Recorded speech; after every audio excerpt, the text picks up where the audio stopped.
Playbook, a football podcast. With your hosts, Ashley and Michael, please sit back and enjoy the show.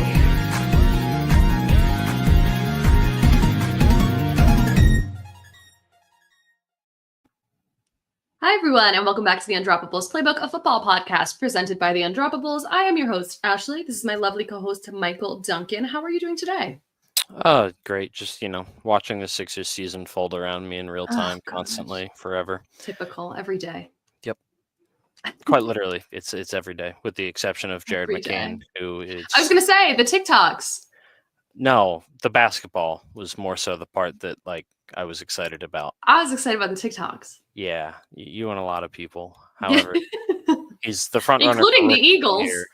Well, yeah, that's true. That's fair. The Eagles are doing it as a touchdown celebration. Yeah, well, they're celebrating the Rookie of the Year on a garbage team that I hate and hates me, apparently. So yeah, I don't watch basketball, so I don't watch basketball until the end of the season, and even then, it's if it's my team. I'm not a big basketball person, except for I go to the Final Four every year. I love college basketball. They're two different sports, honestly. Yeah, not the NBA. I'm a big college basketball person. But we're so happy to be back. We're so happy. We are going to talk about some things we're thankful for today, but to start it off, I want to say I'm thankful for everyone who tunes in. We've been a little spotty. We had some personal stuff going on. The world was in shambles for a little bit, but we are so back. We're so ready to talk football with you. And lots of big news, and we're going to go over our mid-season end-of-year awards today, a tradition here at Playbook where we will talk about kind of what's led up to these moments and if we think the people that we think right now who would win it, if we really think they can hold that down. And I know that yours and mine, Saquon Barkley, is on a lot of these lists later, so we'll get to that in a little bit. But why don't we start us off with some news? Two quicker things before we get to the giant segment. The traffic violations against Dolphins wide receiver Tyreek Hill from earlier in the season. As you remember, it was all on video. Calais Campbell, all of that at the beginning of the season when he was pulled over and there was allegations of force. Those charges have since been dropped because the cops did not show up to the court hearing. So he no longer has those traffic violations attached to his name. And then Rams wide receiver Demarcus Robinson was arrested on suspicion of DUI on Monday morning in California. I think the NFL media attained the police report, if I'm citing that correctly. So they attained his arrest report. And then we have two big pieces of news both from New York. Which one would you like to start with? Let's start with the Jets. Okay, let's start with the Jets. Coming down on a helicopter to crash our podcast, to crash every meeting, crash everything is Woody Johnson. And then who's standing there on the field? The GM, who looks to his coaches and says, if this is the end for me, it's been a great run. And everybody laughs. And then it was the end. So the Jets have fired general manager Joe Douglas. It's come out that they are using former GM Mike Tannenbaum to help in their search. I think they're using him for guidance and stuff in their GM search. But yeah, Woody Johnson just flew into practice on a helicopter and fired Joe Douglas. That sums up the Jets right now. It sums up the Jets as a whole. We've talked about that. We've talked about this plenty, and you can really see it across any sport that you really that you want to point out. That any sport that you watch, bad owners make bad organizations stay bad. I mean, look at the first full year without the Washington Commanders having Dan Snyder, and they just all of a sudden they're a stable organization. You look at consistently the best organizations in the NFL, and the one thing they have in common, 99% of the time, is good ownership. At least when it's sustained. For instance, I was talking about this in a group chat with my buddies. A friend of mine pointed it out, and I'm looking for it. The Philadelphia Eagles, if they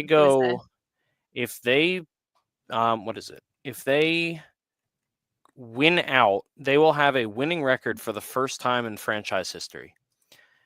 They were very bad for a lot of years, really historically crazy. Bad. They were. But if you look at since Jeffrey Lurie bought the team, they have been one of the consistently most impressive and well-managed teams in the NFL. Yeah. And that's what the difference of a good owner does, because Woody Johnson has his hand in everything. He's all over the place. And that doesn't help with things. That's how you end up with a 30. How old is Aaron Rodgers? 50? I don't know. 5? No. Geriatric. But that's how you end up with an old quarterback who was about to run for vice president, and you don't get an insurance policy after he tears his Achilles. Yeah, it's just they're gonna stay bad because Woody Johnson can't step away from it. Oh God, what did Jerry Jones say that had me hoping again for his eternal life? He said something this week about Mike McCarthy coming back. Yes, he said he hasn't ruled out giving him an extension, and said along the lines of, he's a great coach. He's a Super Bowl winning head coach. He's very intelligent. And it's just like, bad. You can look to the other side of New York too, with the Maras. Yep. It's the same thing. You and I have the same, like the Titans, right? Bad teams stay bad. We love to reference the Titans on that. It's never to just like poo-poo on the Titans, but like they've been like this forever. And I don't even know that I can't even put a lot of those teams. But that's what I'm saying, right? So like but it's different. Like bad teams stay bad, but I think with ownership and organization, I think my real gripe with Woody Johnson is his hands are on everything and his fingerprints are on nothing, right? So he's making these moves throughout the season, right? When you fire your head coach and it's coming out from the organization, there's leaks all throughout the organization that this came from on high, like way on high, not GM on high, from ownership on high. The push for Aaron Rodgers came from ownership on high. Like it's his fingerprints are not on the decisions because it's easy enough to put the fingerprints of the GM on that, right? Yep. So, and it fits into this recurring conversation again about the need for instant gratification in the league at this point. Yeah. And I think that changed a lot when we moved to a heavy passing offense, right? This big flash NFL, right? We started marketing the product more, and it's so flashy. And you see teams building dynasties in front of your eyes, so you're expecting that to happen overnight for some reason. So this instant gratification is happening while the owner is making all of the decisions, but he's the only one who stays, right? Yeah. So like the owner is making all of the decisions, firing everyone else when it doesn't work out, and you're still doing it over and over again. It's the definition of insanity. Yep. So Woody Johnson and the Jets are going to stay bad. Like you can make the joke. I make the joke 10,000 times a season. Like the Jets are going to jet. The Jets are going to jet. But at some point it becomes like so embarrassing. And you're way past that at this point. To have the amount of leaks coming out of your organization, to have a team that after Robert Saleh was fired, they weren't great before Robert Saleh was fired. I'm not saying they were great. Worse. They look so much worse. It looks like the Super Bowl caliber defense that was built up basically overnight by Robert Saleh has not had a care in the world on the field, right? They're not playing for anything. So how do you look in the mirror and say, yeah, I made the right decisions, and I'm going to do that again next year. I'm going to do it again the year after, and I'm going to fly down in my helicopter and play God. It's not going to work for Woody Johnson, and it's not going to work for the Jets, and this team is going to stay bad. Well, that's the one guy you can't fire is the owner. So yeah. That makes it tough. Yeah. Terrible. Just kind of happens. Like terrible. I will say, I don't even think Giants ownership is anywhere near that level. I think they are particularly I think they're bad, average. But they're not Jets level. Yeah. I have gripes with the Maras, yes. Well, yeah, but so speaking of the Giants, I'm actually going to lead us into this one. Okay. And let you react. But Daniel Jones was officially benched about a week ago, maybe a week and change. And he was demoted down to the third string. Drew Lock was, fourth string. Behind Tim Boyle. Yeah. And it was announced that Tommy DeVito, Cutlets, thank you. Was going to be the starting quarterback. Jones then for like a single practice, I guess, was the scout team safety, which a bunch of people said was like kind of normal, but like also not for a $20 billion quarterback. Yeah. And then all of a sudden, Daniel Jones got released by the Giants, and it all came to a shocking close. in a way that I'm not sure anyone really saw coming. He was on a 4-year, $160 million contract. And he is now, I believe today it was announced that he is signing with the Minnesota Vikings practice squad. Yes. So why don't you tell me a little bit about that? Yeah. So after the decision to bench him fourth string, a lot of that comes from the injury guarantee money they had tied up in Daniel Jones. It was a lot of a financial decision. I want to read an excerpt from NFL.com. This was an article by Nick Shook. He had described it pretty well. So it says, so logically, Jones was demoted because of his performance, yada, yada, yada. The financial element also played a significant factor. While Jones's salary and bonuses were fully guaranteed in 2023 and 2024, $23 million of his salary was guaranteed only for injury in 2025. If the Giants were going to move on from Jones at the end of the season, they had to eliminate the risk of injury, leading to his fall from the top to the bottom of the depth chart. So makes sense. I think that's fair, right? Like you and I have 1,000 text messages back and forth from that day that just says basically like, wow, didn't see that. Wow. Right? Yeah, I was in a meeting and I got out of the meeting to a text from you that was, it was probably just like wow or something. Mm-hmm. And I knew that meant something happened, but I hadn't gotten through any of my notifications at that point. And I was like, what could have possibly happened now? They can't bench him a second time. And then it was announced that he was cut. And I was like, oh, that's not what I saw coming. Yeah. So after that bench to fourth string, reports about him playing scout team safety, which a lot of quarterbacks, again, have come out and said that is normal when you're, demoted lower. Again, it's not your franchise quarterback. So I think that was where a lot of that stemmed from. But I think that was overhyped outrage.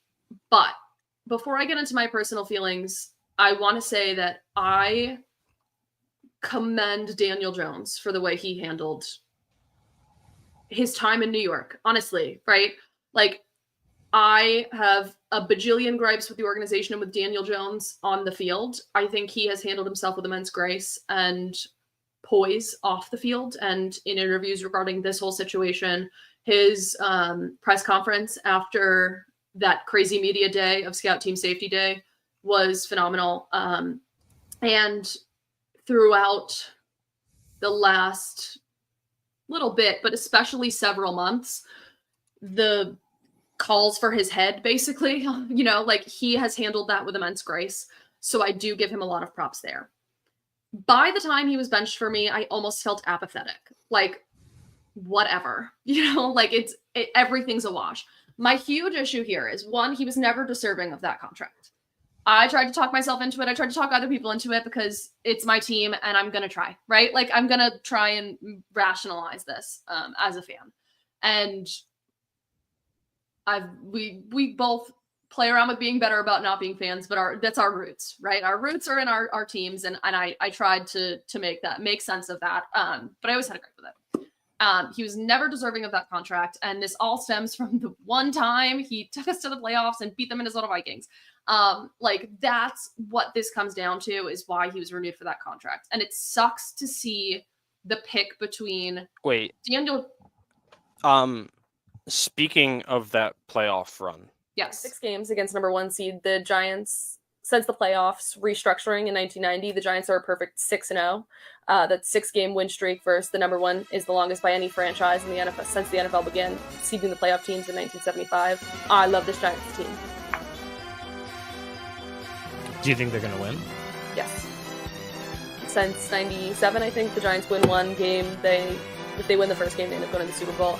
I do think the Giants walk away with this one, and at that, I think it's a little bit more low scoring than people are expecting. I think the Giants are end up winning it on like a pick 6. I think expect this team to be here. So, do I think it's going to win? Yes. I'll take your real victory too, because they're going to win. The Giants are going to win. Giants have the vibes, man. What's your final score prediction? 38-7. Wow. For reference, the final score of that game was 38-7. Yeah, you got that right. When it's my funeral and it's like being live streamed, and you hear the clown music start to come on, just know that Duncan is there and somehow hijacked some sort of TV projector and played that at my funeral. Yeah, I've never met anyone in your family, or really anyone. I've met you only like once or twice. I've met no one that you're close to. However, if I find the slightest chance of playing yeah. that at your funeral, Oh yeah, fully intend to do that. for sure. Yeah. I was chugging my drink the whole time. So yeah. Again, trying to bring positive. I did have, good feelings about that team. I think it felt like one of those moments where the vibes again. You don't need to try and rationalize it again. We can. No, I'm not. we I'm can not move like on. I'm rationalizing my own thoughts. Like it was a fun team back then, but if it knew it would have led to this, it would have said no, thank you, right? Like it led to this, and then we have to make the ultimate decision of: do we pay Daniel Jones? Do we keep Saquon Barkley? Letting go of Saquon Barkley was the right choice for the Giants. It pains me every day, and then we're stuck with Daniel Jones, and that didn't work out either. A huge gripe here is that we have just missed out on an incredible draft class.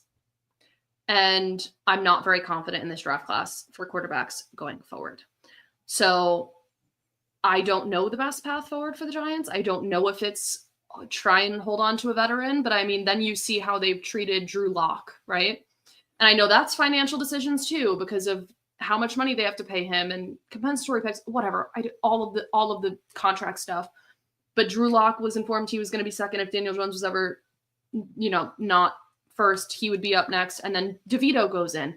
It feels like they think we're stupid because some of the Giants fans are. They're, it's Tommy DeVito and doing the Tommy Cutlets. Baker Mayfield's doing the Tommy Cutlets when he scores touchdowns on us. Congratulations. And it feels like such a waste. And I've been grappling back and forth between that apathy and the anger of just the situation. I'm not even mad that we released Daniel Jones. It is what it is. He stunk. It is the funniest outcome. The circumstance. It's hilarious. It is somehow the funniest outcome. Yep. And the way it happened is that after the scout team safety and all of that, there wasn't, and the whole Ellie Duncan and crazy frenzy of those 2 days, Daniel Jones sat down with management and asked to be released. And management obliged. This comes when we want to talk about band ownership. The Maras have a little bit of a nepo problem in the scouting department and the front office, and I think that's gonna have to be rectified. I think those are two departments that have to be completely overhauled. And my thoughts on him going to the Vikings. I'm happy he found a team. He did clear waivers and then chose to sign with the Vikings. And I think part of that is he did come out and say he wanted to be part of a playoff team, which also hilarious. But two, I think you see the progress that has been made with Sam Darnold and hope that that could be what happens to you, even on practice squad. Like you have the same facilities, uses of coaches and mentors and things like that. And I hope he makes progress because, again, I give him such credit for the way he's handled it. But I'm happy to be done with this 6-year experiment when the hypothesis in year 1 proved to be false. I'm over it. Done. Fair. You have any thoughts? I think you kind of covered everything. Yeah. I don't have too much to add. The only thing I will add is Xavier McKinney is leading the NFL in interceptions. I'm going to talk about him in a little bit. So that's I'll mention his name again later for fun. Yeah. Yay. All of the Giants that have lleft are doing great things. 90% of them anyway. They're all doing fantastic things. I want to talk about a couple big injuries. So we're going to talk about Chargers running back J.K. Dobbins is going to miss some time with a knee sprain. Big quarterback one is that Raiders quarterback Gardner Minshew broke his collarbone. He will miss the rest of the season. And Aiden O'Connell will get the start. Brock Purdy missed last week with a shoulder injury. They were hoping he was going to come back this week. There was positive news. And then today he only threw one pass, which is a little odd in pregame, more not pregame, but the games are fastly approaching. He threw one pass today. I don't think he's going to be back this week either. And then for you, I figure you're going to have a comment on this one. Eagles defensive end Brandon Graham is out for the rest of the season with his torn tricep that he had in the last game. Yeah. So Brandon Graham, one-time Super Bowl champ, 76.5 sacks, which is third all-time in an Eagles uniform. Pro Bowler, 6-time team captain, 205 games played over 15 years, which both lead anyone in NFL or in Eagles history. He's the Mhm. longest tenured Eagle, and just an amazing person on and off the field. He was never the best defensive end in the league. He was never a top 5 defensive end in the league in a single season. But he was always more than his stats had. And he said before the season this would be his last one. Yeah. He did come back on that a little bit earlier in the season. I'm not 100% convinced that it's the end. He did cry on radio. That had me in shambles. All that at work. He was talking about how, how if this was the end and all that, and Mhm. it had me. He's just so easy to root for. I think it's just one of those people, right? That Yep. it's like, oh Yep. man. And the way that his career started in Philly makes it so much more sweet.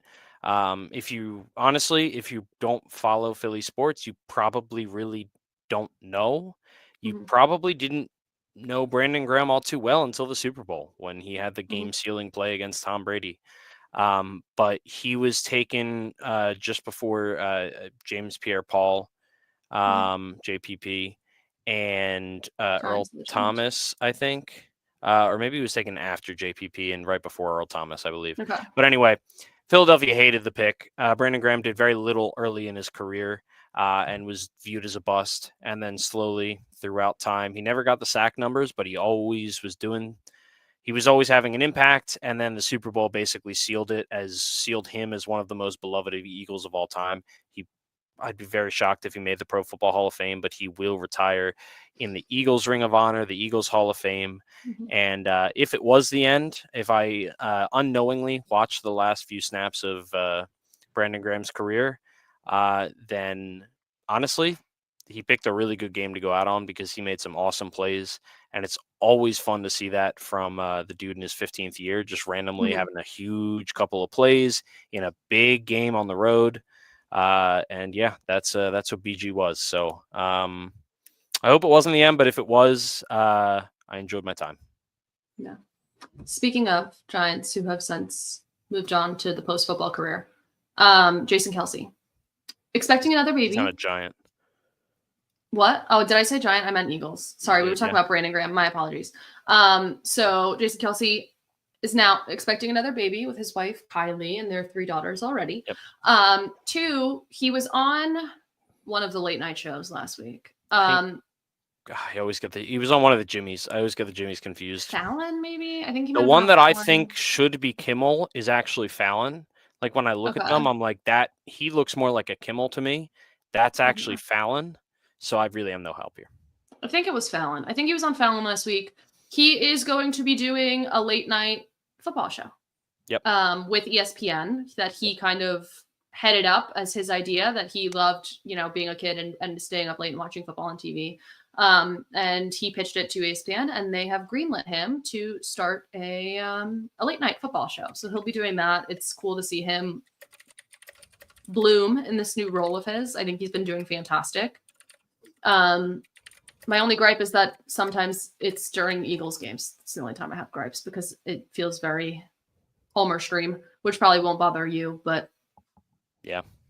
Other than that, he's doing a fantastic job, and I think his insight has been incredible.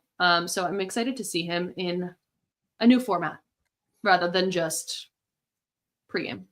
Agreed. Yeah. I love Jason Kelsey, so yeah.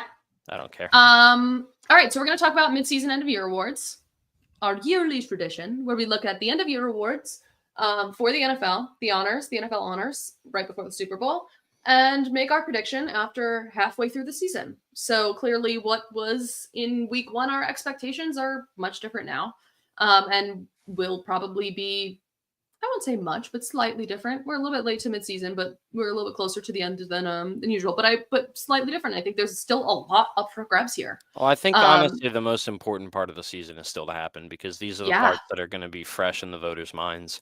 Yeah. This is when players go on runs. This is when players get injured. In 2017, the MVP was Carson Wentz at this point in the season, and then he tore his ACL.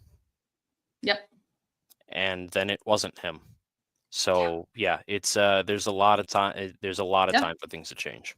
Yep, and it's a crucial moment in the season for everybody, whether bad teams or not. It's crucial for everyone.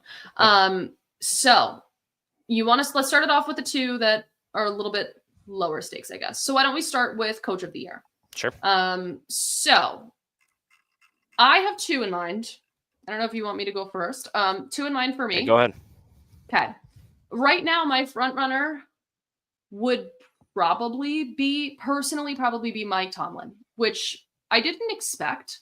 But I think the Steelers are overperforming expectations. Whether there was a big push, like right as the season was starting, that the Steelers team was going to be great, but I don't think anyone throughout the entire offseason expected the Steelers team to be doing what they are doing. The team has stayed fairly healthy, is putting up one hell of a fight in the North.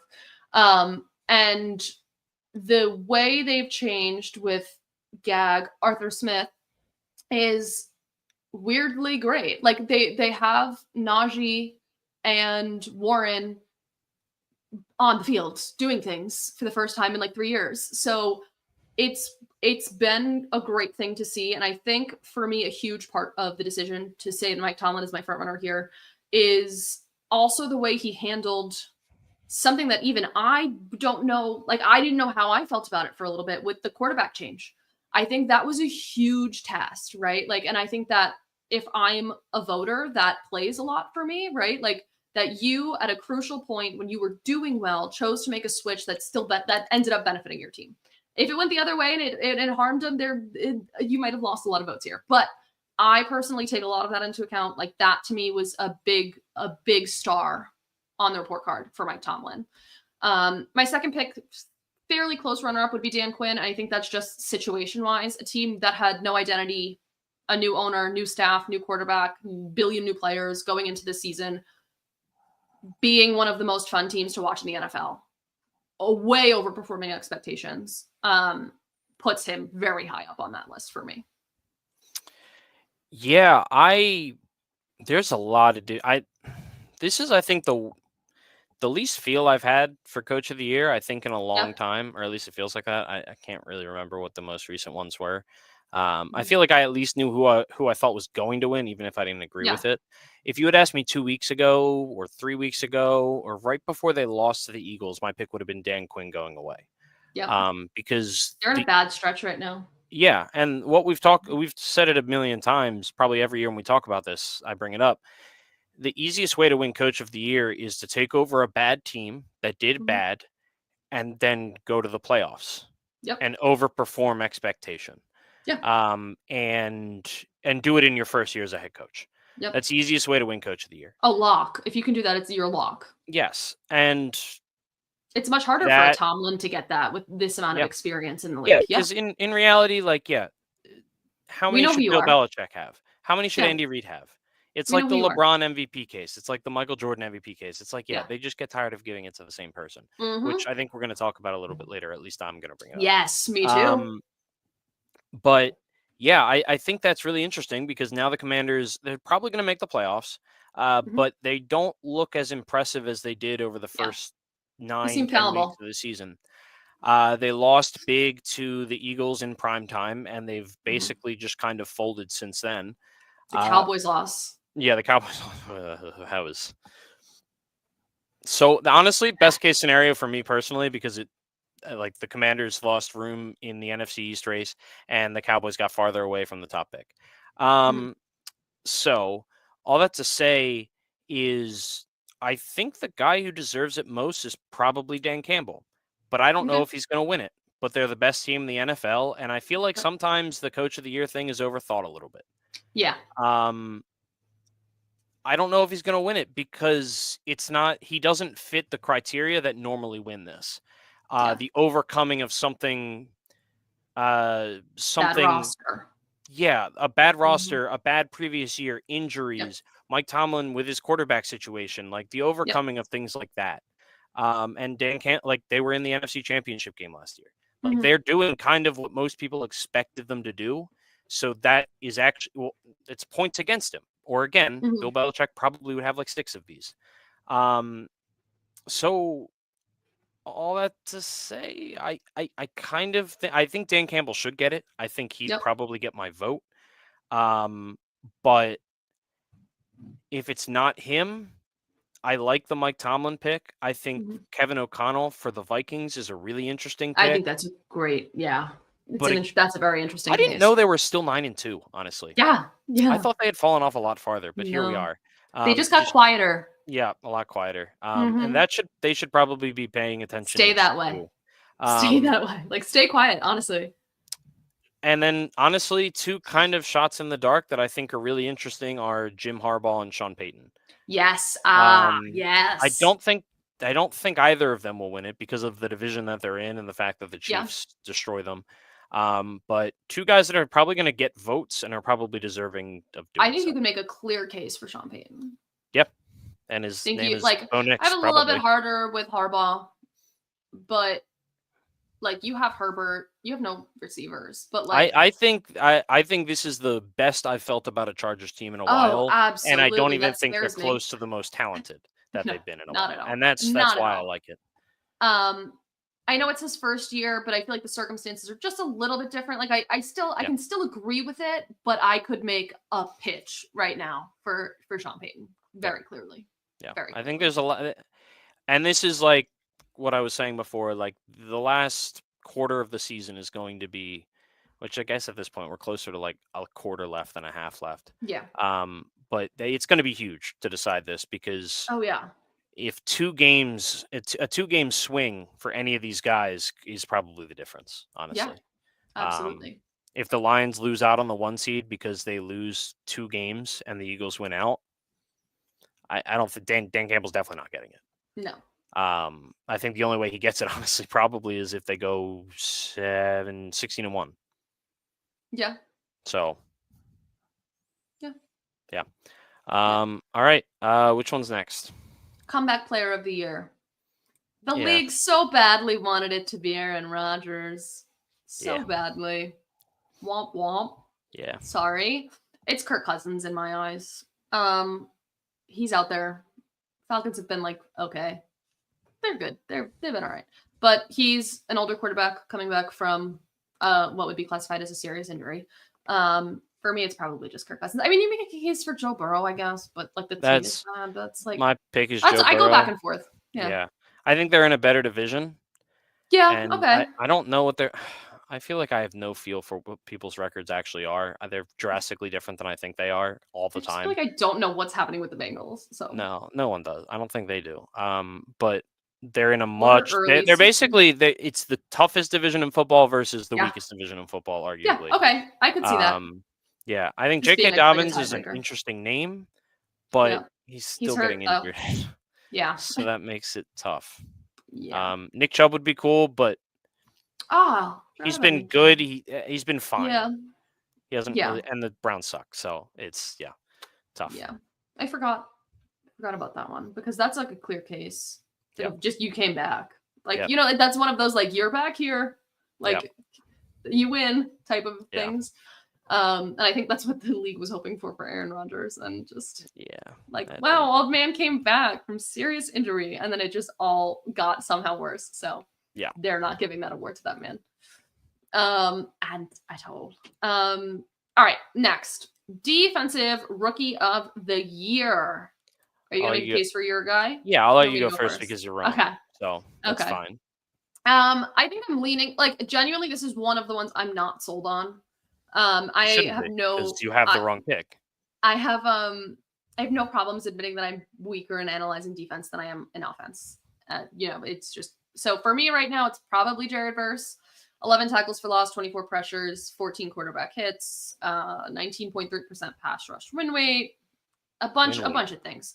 Win weight. But I think he just stands above the other people who were drafted around him, and not for me is at his position. So again, I'm not really sold on this one. So No, he's tell gonna me. win it. He's gonna win it because when people are voting for defensive rookie of the year or defensive player of the year, 99.9% of the time they're looking at the counting stats.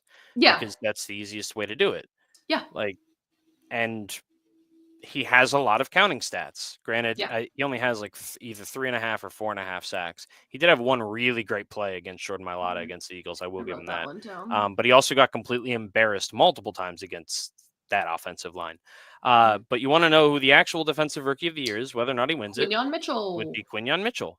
And you might be like, well, why doesn't he have any counting stats? Oh, because they don't throw the ball at him. Mhm. They just don't. He has given up less than 30 yards in coverage in 7 straight games. 7 straight games, less than 30 yards. And that is ridiculous. He had a run of, hold on, I had it. A run of wide receivers that he has been, here it is. His run of wide receivers: Drake London, 1 catch, 5 yards. Chris Olave, 2 catches, 23 yards. Mike Evans, 2 catches, 19 yards. Amari Cooper, 1 catch, 10 yards. Malik Neighbors, 1 catch, 9 yards. Jamar Chase, 2 catches, 19 yards. CeeDee Lamb, 1 catch, 5 yards. Terry McLaurin, 0 catches. Every single one of those players, he gave up less than 24 yards and less than 3 catches.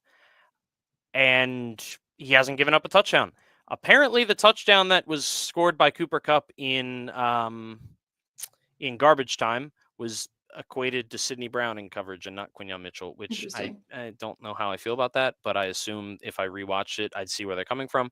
I don't really care. I was just angry that it was going to look like he gave up a touchdown, which I guess he did or did not, but it was also in a completely meaningless moment where, the game was over. Yeah, we haven't seen a cornerback be this dominant in those types of ways legitimately since Darrelle Revis. In 2009, when he held Andre Johnson, Randy Moss, Marcus Colston, Terrell Owens, Torrey Holt, Steve Smith, Reggie Wayne, and Chad Ochocinco to 35 yards, under 35 yards in the same season. That's what you're comparing it to. So when you look at his stat block, it's 0 interceptions. And it's like, oh, that sucks. Well, they don't throw him the ball because they're already treating him like a top cornerback in the league. He is either leading the league or close to leading the league. I don't know the stats after this past week in pass breakups. And by the way, he's also on the number 1 defense in the NFL. Yeah. I think for me, the issue with it is when playing this game, right, and picking my picks, a lot of it is trying to put my mind in my own mind and as a voter, right? Like as somebody sitting on a committee putting in votes, it feels like a double negative, right? Like he doesn't have the stats because they're not throwing it to. Like it is great. Like all the numbers are great, but as a voter, it feels almost harder to conceptualize, I guess. Does that make sense to you? Like, no. I agree with everything you're saying. But again, defensive rookie of the year, a lot of it comes down to numbers. And I feel like it's easier to pull up a stat sheet and say, that's that. That's what I'm saying. It comes down to numbers, and it shouldn't. Okay, I can 100% agree with that. It's going to come down to numbers regardless. But what I'm just saying is don't read the numbers that are directly in front of you on the page. Yep. And honestly, if you're not willing to look past the numbers that are just directly in front of you on the page, you shouldn't have a vote. Yep. That's why you and I don't vote. Yep. Like, it's because he's never going to have the numbers it's the same thing with like how a quarterback always wins MVP. It's just for anyone other than a defensive end or a pass rusher. To win a defensive player of the year, rookie of the year, it needs to be just a ridiculously dominant season. Mm-hmm. And that's what Quinyon's having. And I guarantee you, if he had 4 interceptions right now, 3 interceptions, he would be leading. He would be leading the race. Yeah. And that's stupid because with those 3 interceptions, maybe he gives up 100 more yards. And it's like, okay, well, but he has 3 interceptions. That's cool. His impact is greater than that. His impact on the game is greater than Jared Verse. And I just think that's a simple way to put it. And if you can look at it like that, then that's why he gets my vote. But I'm going to stop there because I could go on. This is something that's been bothering me for weeks. So. That's probably one of the closest races in Vegas's eyes, by the way. Is it? Verse is current odds -100 and Quinyon Mitchell's +175. So not a huge swing. And in terms of being this late in the game, like usually you can see a huge, it's like plus 100 to like plus 1200. So it's a fairly close race according to Vegas, at least. Yeah, if they stay, and by the way, they're the number 1 defense in the league, but they're also the youngest defense in the league. Yeah. Which again, I say that not to be like, ooh, yay, Eagles, which obviously woo, yay, Eagles, but also it's not like all the guys around him have been playing together for years and you kind of put him in there and it's like, look, it's like, no, they were terrible last year. And now they're the number 1 defense in the league and they're also the youngest and most inexperienced. And it's like, yeah, okay. So yeah, Quinyon Mitchell's a big part of that. And he's playing a shit ton of snaps. So yeah. All right, we're gonna move on to offensive rookie of the year. So I'm gonna chat for a minute. Yep. Just for a minute. So right now, my front runner is probably still Jaden Daniels. The Hail Mary, the end of the Cowboys game before they lost, another huge, bright, big neon star on a report card. Yep. For voters, for viewers, for the NFL as a whole, it's Jaden Daniels, right? Like he's your star. He's a certified franchise quarterback day one. He's brought this team, same way we talked about Dan Quinn, the evolution of this team from nothing to something. They're in a rough stretch right now, which is going to cause voters concern. 100%. So if they can stay afloat, look a little bit better, I think he has this in the bag. And that lowers him a little bit for me. I think Bo Nix, I don't want to say dark horse because he's not really that much of a dark horse, but I think the difference may come down to if Bo Nix can take the Broncos to the playoffs. I think you can make a huge case for Bo Nix. I know he didn't start hot. He's evolved, and this team was not expected to do this at all. The same way we talked about Sean Payton. Yep. These feel very linked for me, right? Like with Coach of the Year and the cases we made up there. And one just side note, if Brock Bowers was on a better team than the Raiders, I think he would be much higher up in this conversation right now. But I don't think anybody even knows when the Raiders are playing or cheering for the Raiders except the people that are left in Oakland. So that's like, I think if Brock Bowers played on a team that people could actually stomach the game for more than 5 minutes, that he would have a much stronger case here because what he's doing is phenomenal. Yeah. Phenomenal. And it's flying under the radar. Not if you're a fantasy football player, it's really not going to fly under the radar. But if you're more of a casual NFL player, like watcher, Brock Bowers is not on your radar at all. And it's because he's on the Raiders. Yeah. For me, it's just an easy Jaden Daniels. I think with how many really quality and big games he's already had, I just have a hard time giving it to anyone else. It'd be one thing if Caleb Williams was like kind of behind. If Caleb Williams was Bo Nix, like if Caleb Williams was playing like Bo Nix right now, I think it'd be a different conversation. But unfortunately, it's Bo Nix playing like Bo Nix. And I do not like him. I know you don't like Bo Nix. And it would take, I don't know what it would take, but I think it would take a lot for Jaden Daniels. Like it would take, I think, Bo Nix to have multiple, I'm putting the team on my back type of games in like a prime time type of thing with the Commanders. And a Commanders collapse. Yes. Yeah. And I just don't, I don't think the Commanders are going to completely implode. I don't think Jaden Daniels is going to be bad enough that he's going to lose himself the award because it's a quarterback award through and through. The moment that Dak Prescott won it over Ezekiel Elliott, I knew that it was, it was going to be a miracle for anyone other than a quarterback to win. Yeah. It's like a baby MVP. Yeah, it really is. Same way the MVP is. And Jaden Daniels just already has so many signature moments in his rookie season that in the same way that voters are more likely to kind of remember the end for coach, I feel like rookies, it's almost the opposite because the expectation of making the playoffs isn't really there for rookie. Like, I don't think that weighs in nearly as heavily here. It's more of like, oh, shoot, that guy could be the future of the NFL. Keyword on future. Yeah. And I think we've seen more of that from Jaden Daniels than we have from Bo Nix. 100% agree. And that's like, again, like I'm not trying to backtrack on what I said. Like I have a clear cut Jaden Daniels too. I just want to mention Bo Nix because I think if you didn't, I would have. Yeah. So I just want to make the mention of it. But yeah, and honestly, you can talk about Jaden Daniels further down the line in this conversation. People are talking about Jaden Daniels further down the line in this conversation for MVP. Like, like the people are talking. So like I think not as much anymore, but he was a went down, name. but He was what, 3 weeks ago? I think it was 3 Yeah. weeks ago. The Eagles loss. The loss to the Eagles. I think that's when that conversation got a little quieter. It was prime time, and it was up their until first that game point. against a really good opponent. Yes. So Up until that point, it was very hot topic. Anyway, on to Defensive Player of the Year. Start this off. I want to read what I pulled up. It was a conversation from you and I back when the Giants were playing the Steelers. And where I'm going to read from starts with Danny Dime to the other team incoming, just so you know. You said, you never know, and then immediately said, I take it back. So that happened. And you had said, TJ Watt is so good. I said, it's so annoying. You had said, I can't think of any other defensive player that made huge plays right when they're needed like him. It's kind of crazy. Like Nick Bosa gets sacks, but he doesn't change the game the way TJ Watt does. No. Nick Bosa's crazy. But that's beside the point. Yes, talented. And that's why I want to bring this conversation up, because it's part of what we talk about. And I had said there, Bosa's good, but it's when you're in a now or never moment, you can count on TJ Watt 100% of the time. Like there is no time where TJ Watt is not there for you exactly the moment you need him, like a superhero for the Steelers. It's wild. And no, it's like how Lois Lane is always 0.1 seconds away from dying, but Yep. Superman hurt her and Yep. was able to fly there in that last 0.1 second. Yep. Every time.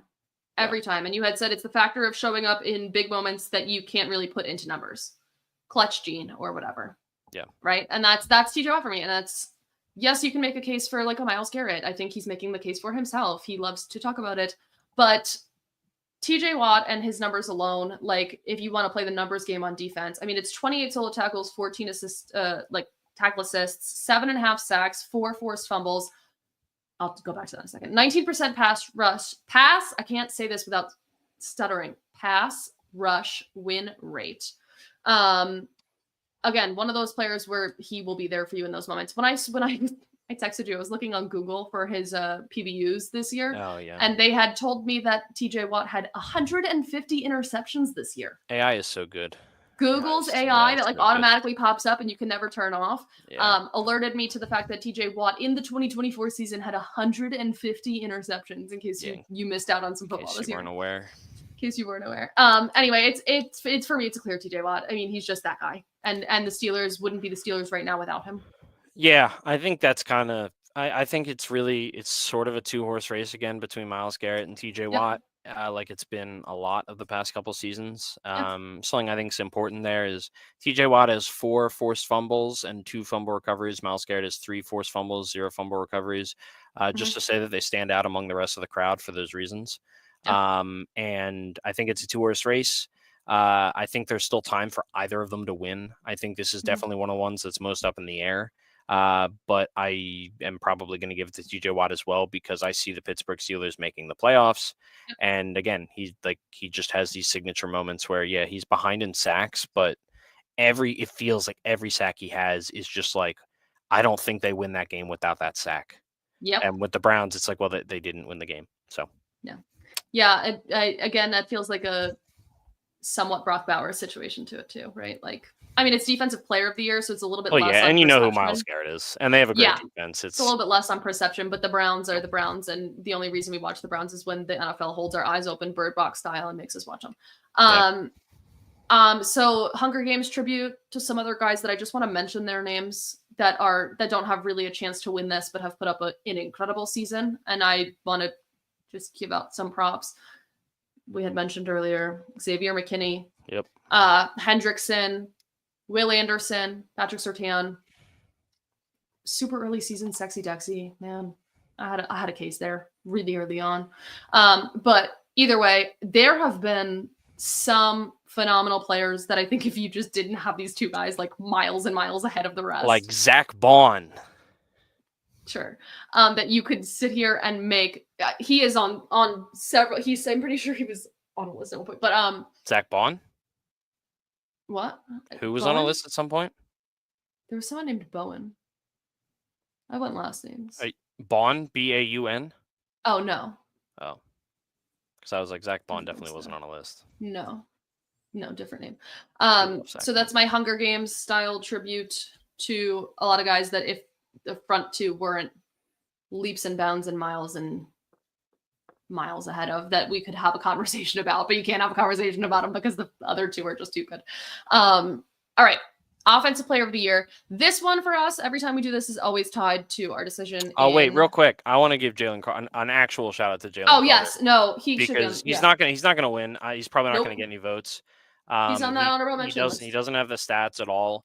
But like, God, if you watch him, it's ridiculous. He is so like, they are not I don't even know if they're a top 10 defense without him, and they're currently the number one defense. He is so ridiculously unstoppable. It is hysterical that he fell to 9 and that the Chicago Bears were pumped about getting a future fourth to move back one spot and not take him. So yeah, just want to shout out Chicago Bears. Shout out Jalen Carter. Yeah. Sorry. We were raging. I was raging that night on FaceTime. And also, yeah, shout out N'Kobe Dean, who well, actually, yeah, he's doing well too. But I meant Nolan went to Smith. His birthday party. Is that a draft day reference? Yeah.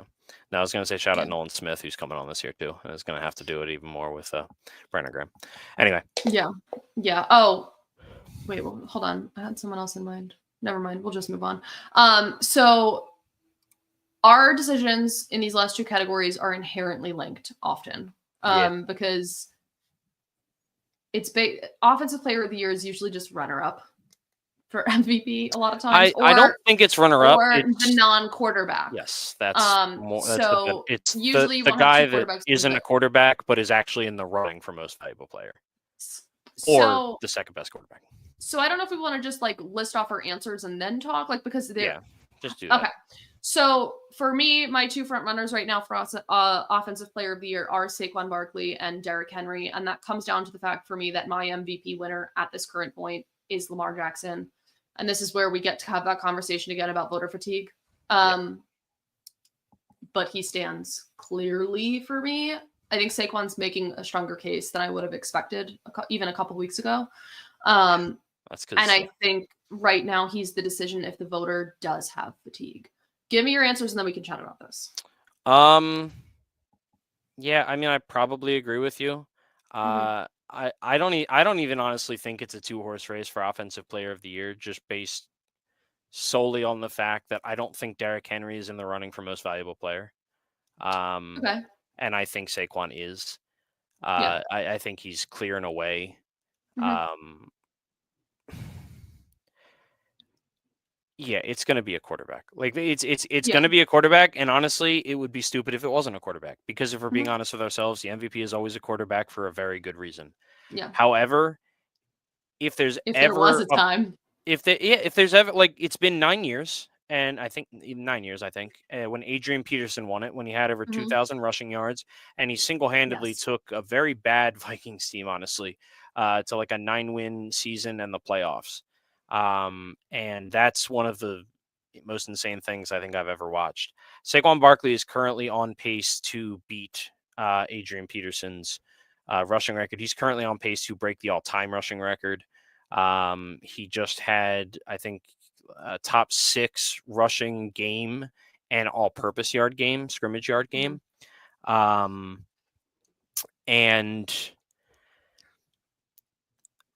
I think people don't want to play the Eagles, and I think the reason is because of Saquon Barkley. Yeah. And the fact of the matter is the drop-off from Saquon to whoever else is just going to be smaller than the drop-off from Lamar to someone else, and that's why it's going to be a quarterback. But inherently, partly because he's an Eagle, I'm sure, partly because I know it's just going to hurt Giants fans, which I think is hilarious. Yeah, I will actually cry. It's just the only way to properly recognize the season that he's having and the insanity that has been this season. Because if you put him on another team and take away the tush pushes, like, well, I mean, if you take away the tush pushes and get half of them to Saquon, I mean, his numbers look drastically different. Yeah. But on top of that, he's still having an insane touchdown season without the tush pushes. And and part of that is I think the Eagles' offensive line deserves it. and it's kind of a way to give them the award too, sort of. And so for me, I think Derrick Henry was in the running for me with this until last week. And I think last week for me put the stamp on it with the asterisks of barring injury, crazy, the link is wiped off the map. I don't know. Like instead, something absolutely bananas happening, you're winning one of these awards, right? So Derrick Henry for me was up until a week ago in the conversation, at least, that you could make a case, like a very, very true, like real case for Derrick Henry or Saquon. I think last week for me just is that final icing on the cake that Saquon's getting one of these awards. I do want to talk about Lamar. So for me, I was looking at his career stats, right? And he's on track to even do better than he did last year. Like it's bananas. So I had noted down just a couple of the ones. So he has 241 completions for 343 attempts for 3,053 yards, 27 touchdowns, only 3 interceptions, a 51.5% pass success rate, 10.08 adjusted yard per pass attempt, a 117 passer rating, and 8.24 net yards per attempt. Almost all of those stats are either already over or right around his career stat for that specific category. And we still have weeks to go. Like, some of these are like cumulative. So those can change percentages and things like that. But I feel again, like last year, that I can see the progress that Lamar is making, right? Like his 10.08 yards per pass attempt. That's big for me, right? Like this Ravens team that before they got a new offensive coordinator, before one more offseason, the pre-MVP offseason of this last year from Lamar, I didn't know that he'd be passing this much anymore, ever. Like it feels like such a transformation for this Ravens offense, and for Lamar and for the Ravens organization as a whole. He is tried and true. People want to make a case for Josh Allen, and yes, he's been steady for you this year, and he's been not a liability in ways he has been in the past, and he has been good. Lamar has been the Ravens, right? Like, and even with Derrick Henry there, which to me is crazy, like that's just his passing stats, and he still has rushing stats like that I could list off for you. For me, it's still Lamar, and the one asterisk on it for me is that it's voter fatigue, right? Like, are we really going to vote for him again? And that's where I think the voters are going to contemplate just a little bit, because I think right now I'm still making the case wholeheartedly for Lamar over Saquon. At this specific moment, I'm probably still making the case for Lamar over Saquon. No, honestly, I probably would too. I think it's the voter fatigue. It's also just going to come down to a couple things about the end of the season. Yeah. If the Eagles win out, which includes, by the way, beating the Ravens, if they were to win out, they play this week. That is the type of thing like where if Saquon goes off and Lamar has a tough game against the number one defense, like that's the type of head-to-head matchup that can sway voters. It's the fatigue. It's because I agree. I think he's been better this season than he has in probably either of his other MVP seasons. 100%. He won last year deservedly. However, it was also just like a really weak MVP year, in my opinion. Yeah. And it started out that way this year as well, but it's definitely gotten better. Also, I didn't realize how good of a season Joe Burrow's having, by the way. But drastic. It doesn't matter because they're not winning. But like he has 30 less yards, 0.1% less completion, on more attempts, to be fair. Same amount of touchdowns, only one more interception, has taken 10 more sacks. That one bananas game with like 500 yards. Yeah. Like it like that actually it surprised me because it doesn't feel like it. And that's I knew that because I kept a close eye on the Bengals after my heartbreak of choosing them in the preseason. Scorned. And I'll be upset when Jared Verse wins over Quinyon Mitchell. I'm not going to be upset if Lamar wins over Saquon. Yeah. I think the fact that it is Lamar that's leading makes it a little more possible for Saquon. However, I will say if Saquon breaks any of those massive records, he should win. And that's probably a stupid way of thinking about it. Huge. But I know that at least a handful of voters are thinking like that. Yeah, well, that's why Cooper Kupp won. Yeah. Like that's how Cooper Kupp. Oh, he didn't win Aha, MVP. remember I won that bet? He didn't win MVP. But that's how he won Offensive Player of the Year. That's how Adrian Peterson. He was Super Bowl MVP. Yeah. Okay. Relax. What? Cooper Kupp was Super Bowl MVP. I know, but he won the Offensive Player of the Year because I know you were yeah. saying MVP first, and I think Yeah, you were. yeah. I'm just reminding that's where that MVP comes from. Yeah. So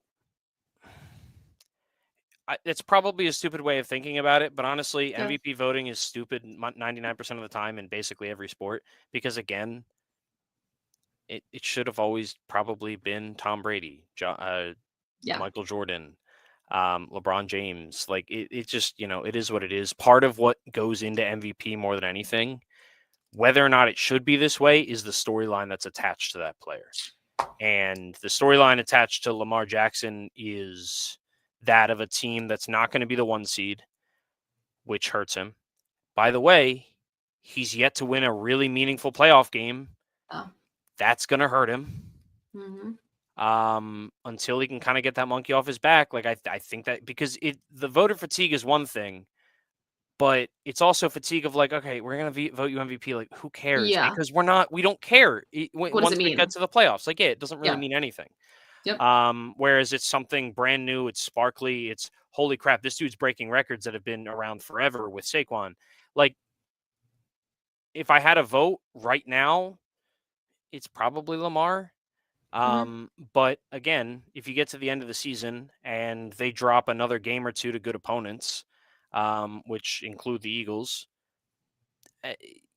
it's a little easier to say, okay, maybe it's Saquon.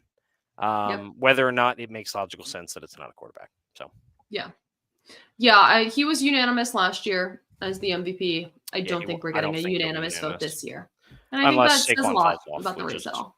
Yeah. That about wraps up our midseason end of year awards. Before we wrap it up, it's Thanksgiving Eve. Tomorrow's Thanksgiving. We have a full weekend of football. So much. I want to hear from you. A couple things you're thankful for in football. I sound like a mom at a dinner table. Football, life, whatever. Give them to me. Vic Fangio. Okay. Very thankful for Vic Fangio. I'm thankful for Cooper DeJean and Quinyon Mitchell. And I'm thankful, maybe more than any of them, for Joe Schoen. Yeah, great. I want to put thank you for Saquon. My good friend Mr. Mayo in my Hunger Games tribute for Defensive Rookie of the Year. Oh, wait. Who? Cooper DeJean. Oh, I thought you meant like Gerard Mayo, and I was like, oh, I said Mayo. I meant mustard. I meant mustard. Yeah, I was like, well, he's you're thinking also of white, Will Levis, so like Mayo and mustard. No, I'm just thinking of. Well, Cooper Mayo DeJean. is Will Levis. Yeah, we haven't really had a good meme lately. We need a new one. No, it's been a little bit. On my end, I'm thankful for Malik Neighbors. Guy, tell it how it is. Love it. Love to hear it. Keep complaining like a true diva. I love it. Please. Thankful for my MILF shirt that I love to wear. My Man, I Love Football. And I'm thankful for this. This is always a highlight for me every year. And I know we've been through it a little bit this year, but I am thankful for you. I'm thankful for this space and everyone who listens and supports. It's easy to just say, but it all means a lot to me. Now I got to say it too, or else I ditto. So. Okay, great, perfect. Well, otherwise I sound like a dick. So, Duncan, where can we find you? Just like general depression. Around. Yeah. Just around. I can't even really say watching the Sixers. I mean, I do, but it doesn't feel like I am. My eyes sort of glaze over. So I'm just gonna go with endlessly fighting for Quinyon Mitchell to win Defensive Player of the Year. And and just preparing myself for getting very upset when he loses. Yeah. Other than that, you can find me on Twitter at mpduncan75. You can find me at the Alabama game this weekend for Rivalry Week. God, that's gonna actually give me stress, so much stress, maybe more than the Giants right now. You can find me, Duncan, the entire Undroppables crew on our Discord channels, which you can gain access to by becoming a patron at patreon.com/theundroppables. You can find me on Twitter at Ashley_Marie with 2 A's at the beginning of Ashley. You can listen back wherever you put sound into your ears to listen to things. And you can watch us back on YouTube. And we will be back live with you on Wednesday, 8 p.m. Eastern Standard Time. We really hope you join us. We appreciate your support, your understanding, your patience, and we hope you have a very happy and safe Thanksgiving. Happy Thanksgiving to you too. You too, Dunk. All right. Go Birds. Bye.